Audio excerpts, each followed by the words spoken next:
Hi, everyone. Welcome. Thanks for joining us. As you're joining, please share where you are in the comments. We're going to get started. Jessica. Hi, Maggie. Hi, Lisa. Hi. Thanks for tuning in.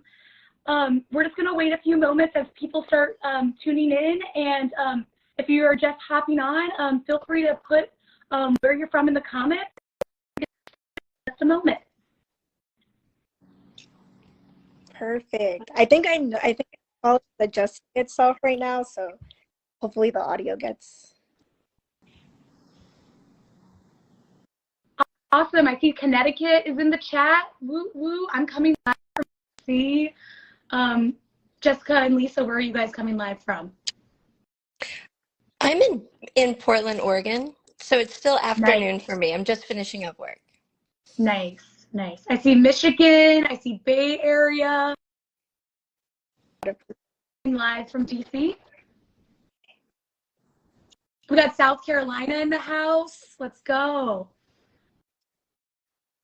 Awesome. Well, I'll get started. Thank you so much for joining us tonight. My name is Maggie Fitzgerald. The Eat Action social media channels.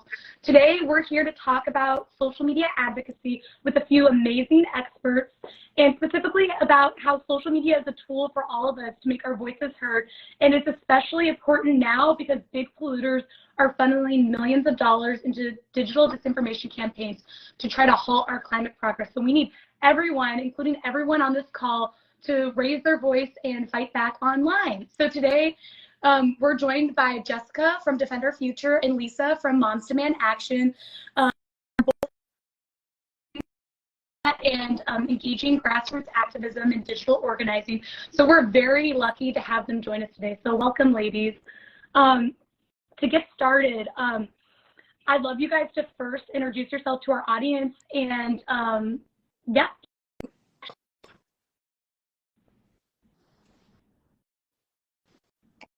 I think it's go. Your audio cut off a little bit, Maggie, but if anything, I can start first. Yeah, no, Jessica, you go first and introduce yourself.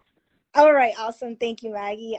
So hi, everyone. My name is Jessica Gomez for digital marketing with Defend Our Future, which is our youth advocacy climate group at Environmental Defense Fund. And yeah, I'm tuning in from Maryland, and I use she, her pronouns. It's so great to see everyone joining us today. And Lisa, I'll pass it over to you.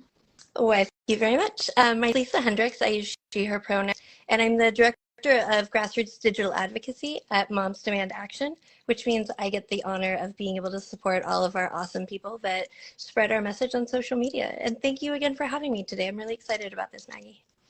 Awesome. Yeah, thank you so much. You, she, her pronouns too.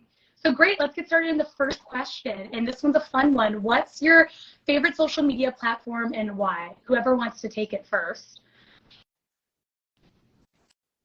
I think that's a tough one because Twitter had my heart. Hook, line, and sinker. Twitter and I were in a very, very serious relationship, but right now it's switched to complicated. And I'm still mourning the loss of Twitter as it was. I am really digging Spoutable. I think that they've got some interesting things going on. And I'd like to see, as they put on more and more features, I really think that it's going to be a place that we're going to see a lot of interaction and a lot of engagement this election cycle. Mm-hmm. Awesome. I can go next. I think my personal favorite has to be TikTok. Honestly, I can spend hours on TikTok. Don't ask me about my screen time on there, because I think it's so fun to see how quickly things can go viral and all the new fun trends that come up. And I feel like there's something for everyone there, from all types of humors and different styles. Even as niche as it can be, you'll find it on there. But also Instagram does have my heart at all times, and a lot of the content that we see on TikTok is already now on Reels, and sometimes before I used to see things first on TikTok, but now I'm seeing them first on Reels. So it's fascinating to see how much things are overlapping, and this content is reaching new audiences as well. I totally relate to both of you guys. Rest in peace to Twitter. I used to love Twitter too, but now I have totally become an Instagram and TikTok fan, and I'm obsessed with the short form Instagram Reel videos. I'm sure many of us are Great. Well, thank you so much for starting with that. So I now want to ask about, so we know that about social media and how it's used as a tool for advocacy. Can you talk about a little bit about how social media has the power to make an impact and influence for action and for defend our future?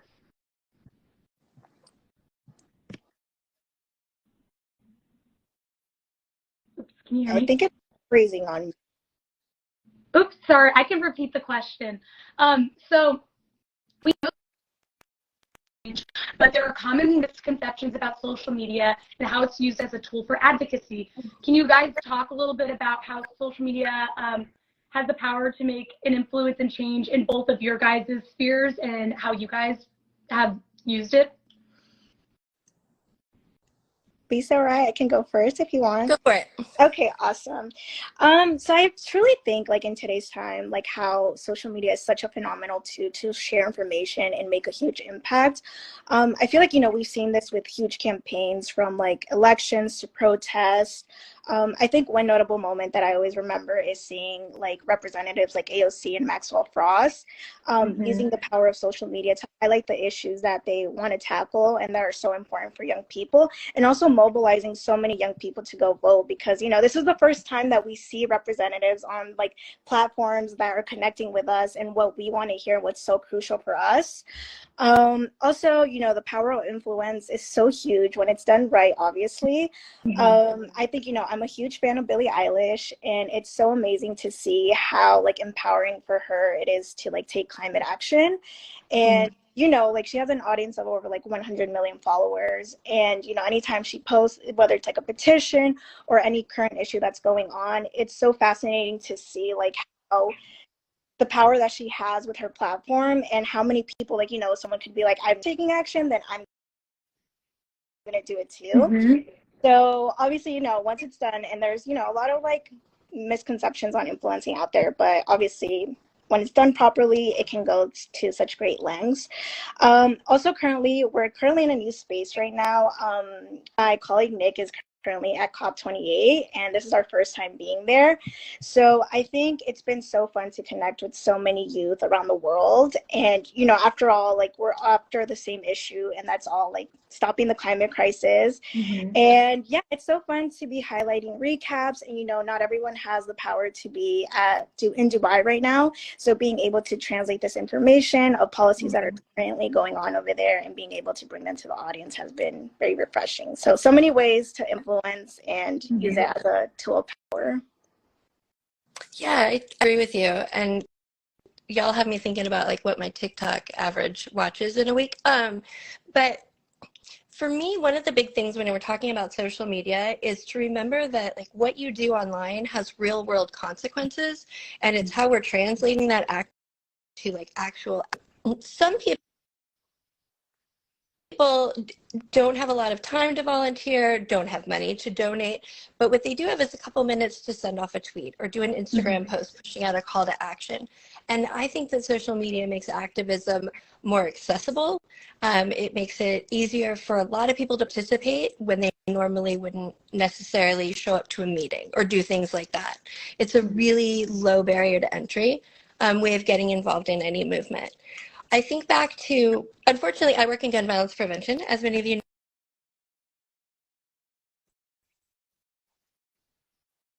Horrible way to look at it, but that is when we see our engagement spikes. People care about this issue always, but more so, in the wake of something happening.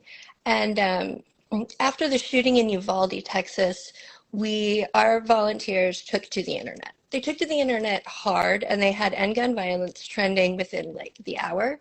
It stayed at the top because we've worked so much on how to shape that message to make sure that we're having that conversation about gun violence prevention in a way where we're talking things. We're talking about facts, we're information. We're making sure that what we're saying that we've validated and we know is true. So with that, it got to be so big that we ended up having rallies then after that in DC called Don't Look Away, where we were calling on Congress that they had to move. So that went from online push to that they couldn't stop us. They couldn't shut us up. We shut down the switchboard at Congress, and then we ended up in Washington, D.C. with these rallies. We had great people speak. Directly following that, Biden signed the BISCA, the Bipartisan Safer Communities Act. A couple of my colleagues got to go to the White House and watch him sign and all of that good stuff. And it was probably one of my favorite moments of seeing that full circle. It was horrible what it took to start, but it is such a reminder that the power of what we do online can really change our life and can change the communities around us. And I think we all need to remember that when we're doing our online activism. Totally agree, and want to echo both of you guys. I just want to shout out Marie in the chat. You literally took the words out of my mouth. Into waves of information. That is so true, and why we are like kind of something that we're all echoing in both Jessica and Lisa's answer is that even just one post that takes 5 minutes, like that is an action of advocacy. Network of followers and people who actually look up to you and that you can influence to take more action. And it's this ripple of waves, just how Lisa described, you know, with Moms Demand Action using it. And that's so cool to be able to see the full circle, even though it's horrible how it started. But often with Jessica too, highlighting like making it accessible for young climate activists to go online. It takes 5 minutes, and it can, even if you have 10 followers, maybe one of those followers shares it with another person, and then they are inspired to take action. It's just a ripple. So, I hope I'm pronouncing your name right in the chat. That is exactly right, and why we're here tonight. Okay, so my next question for you guys is, how are each of your organizations approaching social media? You kind of mentioned it in your previous, but what tactics are you specifically using, and how is it advancing your advocacy goals? Yeah, I think I can go here. So I think at Defend, we have a huge mental work, you know, the science and the bills and everything. Like, there's a lot of language in there that is not like easy and accessible for people to understand. So they're like not inclined to take action because they're like, well, I don't know what this all means. I don't have time to read that. So I think one tactic that has been very interesting is being able to break down these terms, whether that is in the Power of Real. You know, Kylie, our director, made a really good one on appropriations, which we still were like, I'm like, I still don't know, but this like Real and Explainer was really helpful to do. And, you know, just breaking it down, just making it very accessible, taking away all that fluff that is like in the language, and just making sure that everyone's on board and acknowledges like what is the real important facts to take away from it. Also, I think do not underestimate the power of memes. And I know Maggie and I can read a lot of different memes together, and so a little humor and pop culture can go a long way, and I think it also keeps audiences engaged, and I feel like it resonates with like all ages. So yeah, that's always a fun way to like implement in digital strategy. Love a good meme. We love a good meme. Digital, you know, trading cards. Send them to your friends. Like, yeah. So instead of talking about how Moms Demand Action is leveraging social media, I'd rather talk about how our grassroots volunteers are using social media, because they have the power of their individual accounts. And the most important thing that we've been doing for the past 10 years with those volunteers is we've been emphasizing that they need to be genuine. They need to use their authentic voice. They need to talk as they normally would. If I'm handing out sample language, it's just to give you inspiration. We don't want everyone on the internet sounding like me. Like, I don't even want me on the internet sounding like me. The important thing there is to be a full person, to be a whole person. When you just show up online to talk about, in our case, gun violence prevention, and that's it, people tend to start tuning you out. But when you're a full round character, when you speak for yourself, people begin to listen. And in moments that tragedies happen and things, our communities turn to us because we've spent so much time on social media doing this, and we're able to help people find action. So our biggest thing right now, completely authentically yourself, show up as you. The other piece is meet people where they are. you know, we can't force anybody to be anywhere. And I'm not going to force our volunteers to be on Twitter when it's toxic. I want everybody to be on the platforms they're most comfortable in, show through. And that's when real change can be effectual, because you're being yourself and you're passionate about something. It's going to show through. You're talking to your network. They're going to know when you're not being genuine. So it's meet the people where they are and be yourself. And those are the two most important things.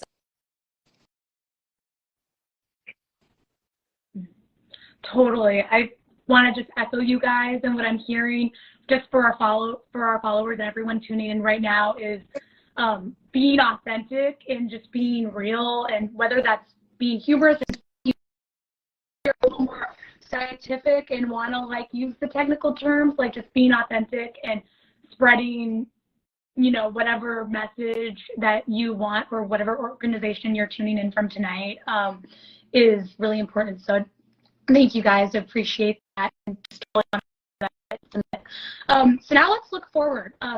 Where do you see digital and social media advocacy in the next 5 years? That might be a scary question because social media, I feel like, evolves so quickly. But what do you guys think is going to come up? The metaverse? Who knows?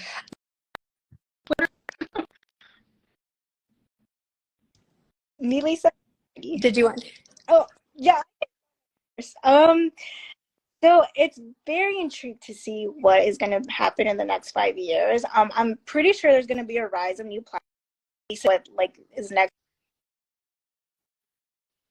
for threads and how that's going to evolve. Also, you know, I think we've all seen the rise of AI, so that's going to be very interesting to see how that's going to play out. And hopefully, you know, it's used also in a good manner, because I know I've seen a lot of chaotic stories so far in a lot of ways. But you know, even with the rise of developments, I think all three of us here is just our continuous job to stay on top of like what's going to be popular and what's going to be like in the moment. So hopefully we can see so many more of the policies that we're working on, because I think we all have a deadline and for all the issues that we're working on, and I think that deadline is right now. So hopefully we can just keep that drumbeat going. And yeah, very intrigued to see. We can reconvene in 5 years also again to see how like that's changed. Yeah. I'll put it on the calendar. I'd like to reevaluate this in 5 years. It's such a fascinating question, though, because if you would have asked me this a year and a half ago, my view would have been so different, you know? So now looking at the status of social media, I think that the things that we're thinking most about are harm that we can cause, about being trauma-informed while we're there, making sure that we're trauma-informed for our audiences, as well as the teams that we're trying to activate. Make sure that we're prioritizing mental health, and make sure we're prioritizing truth. And so I think as those things become more important and people see that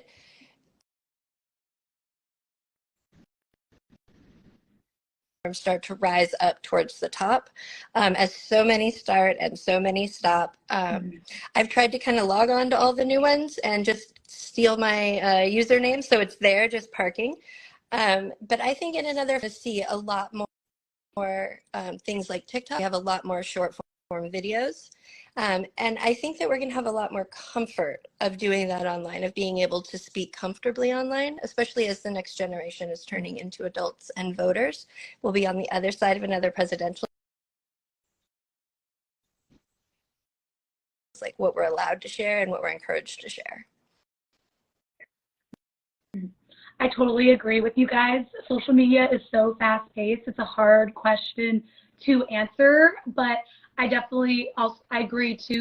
I don't think it's going to go anywhere, and I think it's just going to become more and more important and ingrained in our political system. I think specifically when I go into work and I'm on the metro in DC, everyone is scrolling on their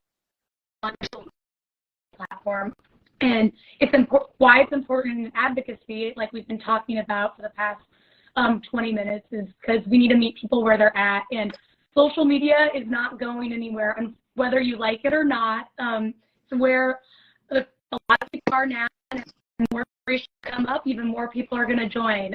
It's going to become even more important. So really appreciate your guys' answers there, and totally echoing your sentiment again. My final question for our conversation discussion is, you guys both manage social media accounts our members and activists tuning in, why is it important for folks to post even if they don't have a lot of followers? Did it freeze again? Okay. Oops. Can you repeat my question? No, thank Sorry. you, Maggie. No, I think I got I think one here is I just think you'll never know what impact you're gonna make. I feel like, you know, ever since I started up in this role, I know when I first started, I was telling all my friends and everyone, I'm like, make sure you're following Defend Our Future. And, you know, ever since then, it's been fascinating to see, like, you know, I'll have dinner when like ask me a specific, like, oh, what was that post that you made on? And then it gives an opportunity to talk more about like a current issue that we're working on or a policy, and just once again breaking it down for them and making that easy. So already there, like, you made probably like an impact on 3 people where like something that you're working on and something that you want to keep amplifying. And I think, yeah, I think if like just creating content is not your thing, just to keep amplifying the work that, you know, all 3 of us are doing. So just reposting it on your story. I know a lot of people have mixed feelings. You never know. It goes to great lengths once again, and it holds a lot of power. I agree with that a lot. It used to be a lot easier to kind of trick the algorithm and make sure that we were able to get into more feeds. But folks that aren't as messaging or creating their own content, liking, sharing, commenting, those are huge to help with engagement. The more you interact with something online, especially something that you care about, like this issue, it's going to help that post get in front of a lot more eyes, because the algorithm's going to say, oh, people care about this, I should show more people. And so it'll continue to show other people as you engage with it. I think that's unbelievably important. The other thing is, I used to say, and I still do believe, that social media is like the great equalizer, because anybody can post, right? Yes, now you can pay to be on Twitter and maybe get your stuff shown, but taking that out of the equation, anybody can post, right? You can create your entire online persona yourself. It does not matter if you are a millionaire or you are paycheck to paycheck. It is everybody's game. When I first started tweeting, it was around March for Our Lives. In fact, my first tweet was March for Our Lives. And I had not a lot of clue what I was doing. But I was able to, I was a speaker at the time, and I was doing a lot of speaking, and I would post like, hey, I'm about to speak at, and then thanks for having me speak, and then, you know, share whatever I spoke about or whatever. And I kept doing this kind of sandwich of posting, and eventually got verified, which I still say is the biggest con I ever ran, is that I got Twitter to think that I was, you know, someone that deserves to be verified. But it just goes to show that anyone can create that voice. Right? I was a mom at the time. I had 2 little kids. I wasn't necessarily someone that the internet would look to for answers when something happened. Like, wait, let's see what Lisa thinks, by any means. But I was still able to do it, and I think anyone else can. And you never know the people that are going to be in your audience or your audience's audience. For example, we just launched a Be Smart Instagram account. It's at Be Smart for Kids. Everybody should follow it that's watching this. I'm holding you all accountable.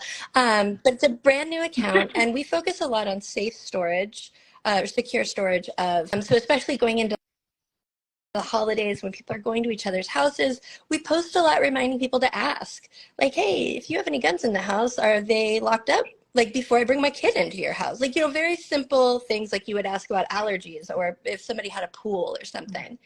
And we got a comment on one of our posts that was like, hey, this just happened to come across my feed, and it made me call my brother-in-law maybe, and ask about it, and their guns weren't secured. And we had a conversation about it, and now they are, and it's before my kids go over there. And so this post, she literally said, this saved someone's life. And in those terms, you don't know who's out there listening, and so you just got to keep talking. Even if it feels like you're yelling into the void sometime, someone is listening, and it's going to land on the right ears at some point, and you're doing good.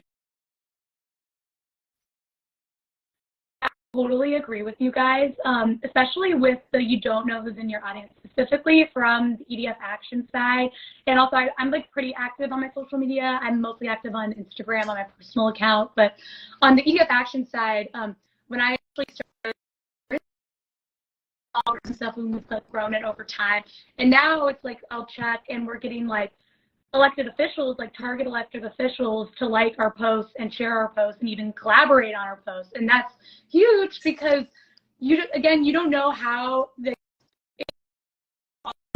networks, and you don't know who is in your network or your friend's network or your friend's friends is, maybe it's a dog account, maybe they have an influencer dog account who's in their network and they happen to share your post or stumble across it. But like, since social media, the outlet to where if you like or comment on a post, it's going to get shared with your friend, and if your friend does it, then their friend's going to do it. You can have this exponential influence, and literally just by posting something that took you 5 minutes to do, that maybe you reposted from either Defend, Moms Demand Action, or EDF Action, and you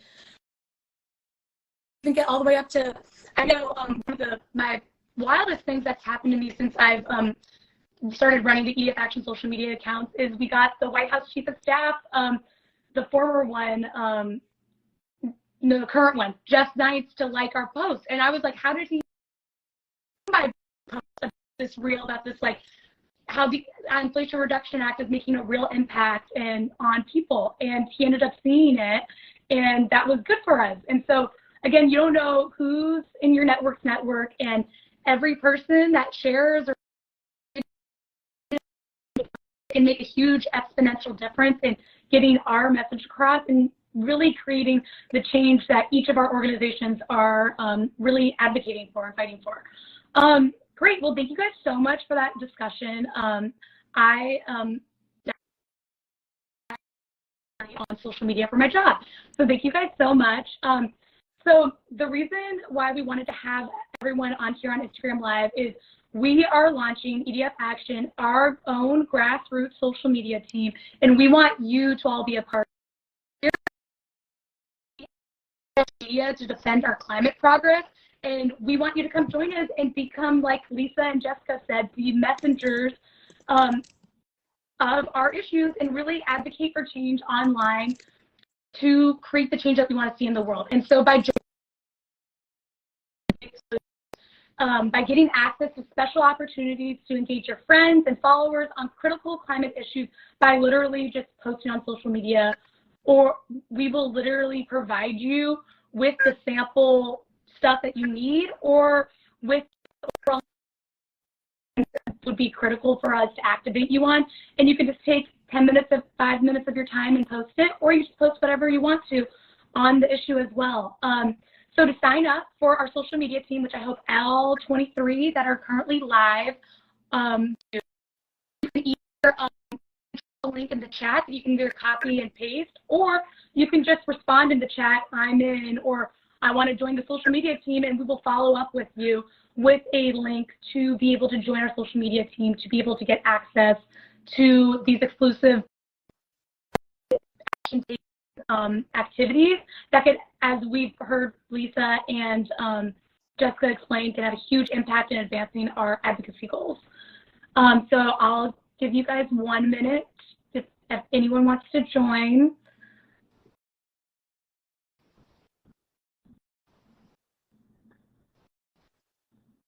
Yes, let's go. We got 2. And you can also, if you don't feel comfortable commenting on us at EDF Action, and we can also sign you up there as well. Great. Well, thank you guys so much. I'm loving everyone putting in the comments right now that they want to join. But yeah, thank you for joining all speakers, our lovely speakers, Jessica and Lisa, for joining us tonight to share their wisdom for on social media advocacy. We hope that you're all ready to take your next step in activism and help us about bold climate action and clean energy progress on social media. So thank you guys so much for tuning in to our Instagram Live. And if you didn't comment in the chat and you still want to join, or if you're watching this, that the pre-version on our Instagram or other social media accounts, just comment it below, whether on YouTube, Facebook, or just in the Instagram comments of this post that you want to join. So thank you all so much, and I hope you all have a lovely evening.